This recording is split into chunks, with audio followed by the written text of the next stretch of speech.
श्री स्वामी समर्थ. म्हणजे काल 17 मे पासून आपल्या अधिक महिन्याला म्हणजे पुरुषोत्तम मासाला सुरुवात झाली आहे. आता हा संपूर्ण महिना येत्या 15 जून पर्यंत असणार आहे. आता हा संपूर्ण महिना खूप जास्त पवित्र आहे आणि सोबत या महिन्यामध्ये आपण आपल्या श्रीहरी विष्णूंची भरभरून सेवा करायची असते, आपणास माहिती असेलच. आता श्रीहरी विष्णूंची तर सेवा आपण करायला पाहिजेच, पण सोबतच आपण आपल्या कुलदेवी कुलदेवतांची, इष्टदेवतांची, गुरूंची आणि पितरांची देखील सेवा करू शकता, नामस्मरण करू शकता.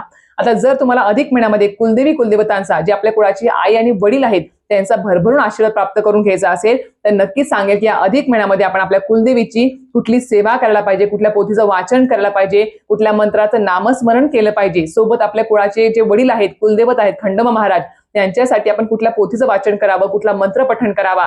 सोबत जर तुम्ही या अधिक महिन्यामध्ये तुम्ही तुमच्या कुलदेवी कुलदेवतांच्या मूळ स्थानावर जाऊन त्याचा मान सन्मान करणार असाल, कुळाचार करणार असाल, तर त्यासाठी कुठले अलंकार त्यासाठी लागणार आहेत याबद्दल संपूर्ण माहिती हवी असेल तर नक्कीच माझे YouTube चॅनल शीतल स्वामी सेवा चॅनल व्हिजिट करा. तर संपूर्ण माहितीचा व्हिडिओ आलेला आहे, लिंक तुम्हाला खाली भेटून जाईल.